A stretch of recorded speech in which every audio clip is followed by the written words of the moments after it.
Je te salue dans le nom de Jésus, j'espère que tu vas bien, que la grâce et la paix de Dieu soient ton partage. Je bénis Dieu qui me permet de revenir vers toi pour partager sa parole. Depuis un temps, nous sommes en train de parler de l'histoire entre David et Goliath dans 1 Samuel au chapitre 17. Bien-aimé, lorsque David s'est proposé comme candidat pour aller combattre contre Goliath, la Bible dit que Saül lui a donné son armure. Parce que pour Saül, parlant de Goliath, on se rend compte qu'il a conclu que Goliath était un super guerrier. Mais David, lui, à la place, en évaluant Goliath, tout ce qu'il a trouvé en Goliath, c'était un incirconcis. Alors, puisqu'il ne pouvait pas déjà porter cette armure, parce qu'il n'en avait pas l'habitude, il est allé prendre les instruments qui étaient adaptés au défi. Puisque Goliath était un incirconcis, David n'est pas allé chercher une flèche ou du feu, mais justement des pierres au torrent. Je me demandais pourquoi. Parce que, bien-aimé, lorsque tu lis ta Bible dans Josué 5 au verset 2, Dieu dit à Josué, pour circoncire mon peuple, tu vas prendre des couteaux en pierre. Ça veut dire qu'à l'époque, la circoncision ne se faisait pas avec des couteaux et des bistouris comme aujourd'hui, mais avec des pierres. Et puisque Goliath était un incirconcis, David est allé prendre les instruments de la circoncision pour résoudre le problème de l'incirconcis. Et ça a fonctionné. Mon frère, ma soeur, très souvent, nous perdons des batailles et nous traînons dans des problèmes parce que les instruments, les armes que nous utilisons pour résoudre un problème ne sont pas adaptés. Parce que nous optons parfois pour des remèdes qui sont surproportionnels au problème en soi. Et nous tombons dans ces pièges, tu sais, parce que nous marchons selon la vue. Nous nous arrêtons à l'emballage extérieur, à ce que nous voyons, à ce que nos 5 sens nous renvoient comme information. Nous nous limitons à ce que le médecin a dit, à ce que les spécialistes ont dit, à ce qu'ils ont dit dans les journaux, à ce qu'on raconte dans le quartier. Mais nous ne nous donnons pas la peine d'aller au-delà du voile. Mais ce que nous oublions, bien-aimés, c'est que notre adversaire, le diable, Jésus dit de lui dans Jean 8, au verset 44, qu'il est un menteur. Laisse-moi te dire que le diable est spécialiste en décoration extérieure. C'est un grand metteur en scène. Il est celui qui est capable de décorer ta situation de manière terrifiante, de sorte que de loin déjà, tu puisses paniquer. De sorte que de loin déjà tu prennes la fuite. Il est celui qui met du levain dans la pâte de tes difficultés pour les faire paraître tellement gigantesques au point que tu n'oses même pas t'en approcher. Et je me disais, Seigneur, mais pourquoi est-ce que tu permets au diable de nous présenter les Goliaths comme s'ils étaient un guerrier alors qu'ils n'ont que besoin de circoncision, alors qu'ils n'ont que besoin d'une opération ambulatoire. Ils ont passé 40 jours d'hospitalisation sur la montagne alors que le problème de Goliath nécessitait qu'un seul jour. Pourquoi est-ce que tu laisses le diable maquiller la scène de notre situation? Pourquoi est-ce que tu le laisses faire? Le Seigneur m'a dit, Anta, ça ne m'inquiète pas du tout que le diable puisse maquiller la scène de tes difficultés parce que je ne t'ai jamais dit de marcher selon la vue. Je ne t'ai jamais dit de marcher selon ce que tu vois ou tu sens. Romains 1, 17 dit, le juste vivra par la foi. Bien-aimé, ça n'inquiète pas le Seigneur que le diable puisse maquiller ta situation, puisse décorer la scène de tes difficultés, te les faire paraître plus grands qu'ils ne le sont vraiment, parce que Dieu ne t'a jamais dit de marcher selon la vue. Nous sommes censés marcher selon la foi. Et Romains 10, 17 dit de la foi qu'elle vient de ce que l'on entend et ce qu'on entend vient de la parole de Dieu. Ça veut dire que lorsque nous sommes en face d'une situation, nous devons le mettre sur la balance de Dieu. Et la balance de Dieu, c'est sa parole. Nous devons regarder un problème avec les yeux de la parole de Dieu. Bien-aimé, je sais que le médecin a dit que ta maladie est incurable, que ton utérus est foutu, que tes ovaires sont bouchés, que tu ne peux pas concevoir. Mais il est important, bien-aimé, comme me disait le Seigneur, avant d'aller combattre contre Goliath, de prendre d'abord Goliath et de le déshabiller spirituellement. Et déshabiller Goliath veut dire le mettre sur la balance de Dieu, regarder au-delà du voile, le regarder avec les yeux, les vers de la parole de Dieu. Qu'est-ce que Dieu dit à propos de ta situation? Qu'est-ce que Dieu raconte de toi?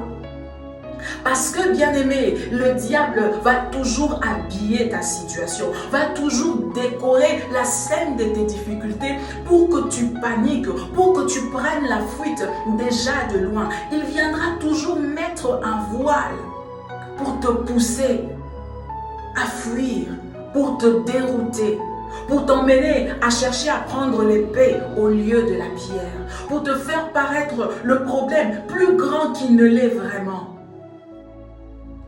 Lorsque ma sœur, qui a eu son bébé après 8 ans de mariage, alors qu'elle en était au 6e année, à la 6e année, elle m'a dit, je suis en train d'approcher de la quarantaine, et puisqu'elle est médecin, elle me parlait en pleurant en disant, je sens en moi le poids de l'âge. Il y a les signes de l'âge. Je commence à voir les signes de l'âge sur moi.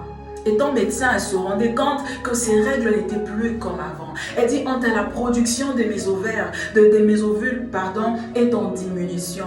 Je ne me sens plus comme avant. Je prends de l'âge. Est-ce que tu ne penses pas que c'est le temps pour moi d'adopter, de devenir maman par adoption? Bien-aimé, bien que je suis pour l'adoption, et à l'époque, je l'avais même encouragée à cela, je me rends compte aujourd'hui que ce n'était pas la voie de Dieu pour elle. Pour le Seigneur, il était prévu qu'elle puisse devenir maman par son propre utérus. Mais seulement, tu vois, le diable viendra décorer l'extérieur de ta situation. Il viendra mettre des choses dans l'emballage pour que tu puisses être terrifié, pour que tu aies peur, pour que tu puisses paniquer et faire des choses qui sont en dehors de la volonté de Dieu pour toi. Il maquillera toujours la situation. Il va toujours décorer les choses de l'extérieur pour te dérouter, pour t'emmener hors de la voie. Laisse-moi te dire, bien-aimé, je sais pas ce que le médecin t'a dit, mais laisse-moi te dire que ce que tu vois, c'est de la décoration. Les rides, c'est de la déco. Oui, le poids de l'âge, les signes de l'âge sur toi, c'est de la décoration. Ne laisse pas le diable te dérouter de sortir du chemin de Dieu pour toi à cause de l'extérieur, à cause de l'emballage terrifiant qu'il tente de te présenter. Mets ton problème sur la balance de Dieu. Qu'est-ce que Dieu dit à propos de ta situation? Ils ont dit que tu ne peux plus concevoir. Mais ma Bible me dit, quand je prends ce problème, je le mets sur la balance de Dieu. Elle me dit qu'au milieu de toi, il n'y aura ni femme stérile, ni celle qui avorte. Lorsque le médecin tente de te dire que c'est incurable, il n'y a que 2% de chance de guérison, emmène-le sur la balance de Dieu. Qu'est-ce que Dieu dit à propos de ça? Déshabille ce Goliath avec les yeux de la parole. Va chercher qu'est-ce qu'il y a au-delà de ce voile. Parce qu'au-delà du voile, la Bible dit que c'est par ces meurtrissures que nous avons été guéris. L'ennemi cherchera à te faire sentir incompétente, que tu es insuffisant par rapport à ce qu'il y a comme situation, comme rêve que tu as. Il va te faire sentir incapable. Mais lorsque je prends cela, je le mets sur la balance de Dieu. Lorsque je prends ma vie, je prends ma personne, je le mets sur la balance de Dieu. Ma Bible me dit que j'ai tout pleinement en Jésus-Christ, que j'ai pris tout par celui qui me fortifie. Peu importe le nombre de diplômes que je manque, si Dieu me dit que je serai embauché dans cette société, je le serai. Si Dieu dit que j'arriverai à ce sommet-là, j'y arriverai. Peu importe ce que l'emballage essaie de te montrer, peu importe ce qu'il y a comme déco à l'extérieur, bien-aimé, regarde cette situation avec les yeux de Dieu. Ne prends pas la fuite. Ne panique pas à cause de l'extérieur. Tu sais, bien-aimé, lorsque Jésus était sur la terre, Dans le temple à Jérusalem, il n'y avait plus l'arche de l'Alliance. Mais il y avait toujours ce voile entre le lieu saint et le lieu très saint. Donc les peuples continuaient à subir la pression, la peur des scribes, des pharisiens, des sacrificateurs, sur le fait qu'ils devaient continuer à suivre les rites, à faire des choses, à suivre la tradition, alors qu'il n'y avait rien au-delà du voile. Parce que la véritable arche était déjà au milieu d'eux. Il marchait avec eux dans la foule. Jésus était déjà au milieu d'eux. Mais il y avait encore ce voile qui leur faisait croire qu'ils devaient continuer à craindre un châtiment, le châtiment de la loi. Et pourtant, la grâce marchait déjà au milieu d'eux. Mais il y avait toujours ce voile. Mais Jésus était la parole. Il leur disait, je suis la résurrection et la vie. Celui qui vient par moi verra le Père. Il n'aura plus soif. Je suis l'eau de la vie. Mais personne n'arrivait, la plupart des gens, n'arrivaient pas à lui faire confiance parce qu'il y avait encore ce voile. Mais la Bible me dit que le jour où Jésus-Christ a été crucifié, Dieu a déchiré ce voile. Et le peuple s'est rendu compte qu'au-delà du voile, il n'y avait rien. Laisse-moi te dire, tu as peut-être peur, Dieu te donne des paroles, Dieu te dit des choses, tu as les promesses de Dieu, mais il y a encore ce voile, il y a encore ces difficultés, il y a encore ce que tu sens, il y a encore les résultats des médecins sur ta table, il y a encore la réponse de la banque, tu te dis, j'ai peur, je crains. Laisse-moi te dire, au-delà du voile, il n'y a rien. La vérité, c'est ce que Dieu te dit. La vérité, c'est ce que Dieu t'a donné comme parole. Fais confiance à la parole que Dieu t'a donnée. Il n'y a rien au-delà du voile. Le diable mettra toujours de la déco pour t'empêcher de t'approcher, pour t'empêcher d'oser, pour t'empêcher de croire. Mais fais confiance au Seigneur, mon frère, ma soeur. Fais-lui confiance. Il n'y a rien au-delà du voile. Ce n'est que de la déco. Les rides, c'est la déco. L'âge, c'est la déco. Tes origines, c'est de la décoration. Ils ont dit que tu es une femme, c'est de la décoration. Va voir au-delà du voile. Il n'y a rien parce que la vérité, la suffisance, c'est Jésus qui est dans ton cœur. C'est Jésus qui est dans ton cœur. Bien-aimé, lorsque tu commenceras à prendre tes difficultés et à les mettre sur la balance de Dieu, laisse-moi te dire que tu vas commencer à faire des économies des ressources.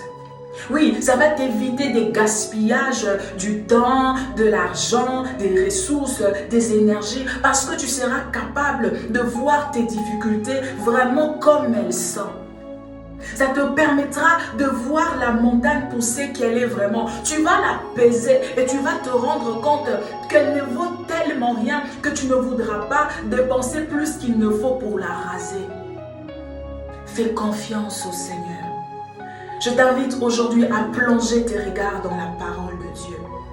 Prends ce Goliath, va le déshabiller dans la parole. Va voir ton problème selon que Dieu dit de ça. Et que tes réactions, que ton attitude, que tes décisions soient motivées par la parole de Dieu et non par ce que tu vois. Car n'oublie pas, le juste ne vit pas par la vue, mais par la foi. Que Dieu te bénisse. Je prie que Dieu te fasse grâce de faire confiance à sa parole et de ne marcher que selon ce qu'elle dit de toi. Sois béni.